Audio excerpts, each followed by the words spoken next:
मित्रांनो, शाळेत शिकताना तुम्हाला आठवतंय का, रोज सकाळी आपण घेत असलेली शपथ, देशभक्तीचं गाणं आणि शाळेच्या भिंतीवर लिहिलेली बोधवाक्य.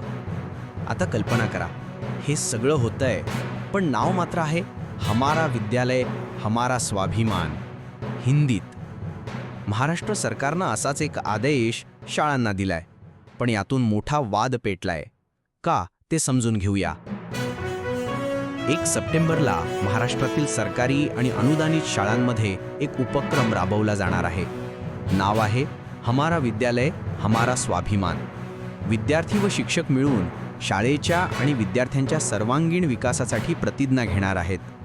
उद्दिष्ट चांगली आहेत: शिस्त, राष्ट्रीय भावना, सामाजिक ऐक्य, पर्यावरण व नागरी जबाबदारी. म्हणजे कल्पना चांगली, पण अडचण नावात आहे. महाराष्ट्रात जास्तीत जास्त शाळा मराठी माध्यमाच्या आहेत, म्हणून मराठी शाळांमध्ये उपक्रम हिंदीत का?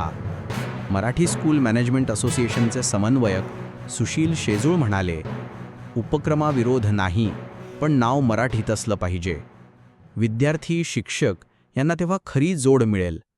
तसंच महेंद्र गणपुळे, स्कूल प्रिन्सिपल्स असोसिएशनचे सदस्य म्हणतात, आधीही केंद्र सरकारचे मेरी माटी, एक पेड़ माँ के नाम असे उपक्रम महाराष्ट्रात थेट हिंदी नावानेच राबवले गेले.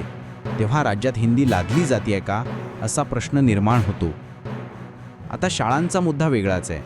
शिक्षक सांगतात, आधीच महाराष्ट्र सरकारकडे असेच उपक्रम आहेत, जसं माझी शाळा सुंदर शाळा, ज्यात स्वच्छता, आरोग्य, पर्यावरणावर भर दिला जातो, किंवा माझी शाळा माझा परसबाग, ज्यात शाळेत झाडं लावली जातात. म्हणजे केंद्र सरकारचे नवे उपक्रम हे जुन्याच कल्पनांची नवी पॅकेजिंग आहे. शाळांवर मात्र अतिरिक्त ताण वाढतोय. तर मित्रांनो, प्रश्न असा, उपक्रमाचं नाव हमारा विद्यालय असावं का आपली शाळा आपला अभिमान असं मराठीत असावं? केंद्र सरकारचे चांगले उपक्रम असले तरी स्थानिक भाषेत ते तेवढेच सहज पुजतील का? की हा हिंदी लादण्याचाच मुद्दा आहे? तुम्हाला काय वाटतं? नाव महत्त्वाचं की उपक्रम?